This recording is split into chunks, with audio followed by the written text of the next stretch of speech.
Hello friends, welcome to my YouTube channel. So today in this video, I am going to show you how to fix the audio balance problem on this device. Simply go to settings and tap on the option accessibility. Then in this page, you can see the option hearing enhancements.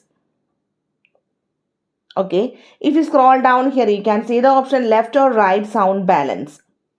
If you tap on this one, here you can see this is for the connected audio and this is for the phone speaker.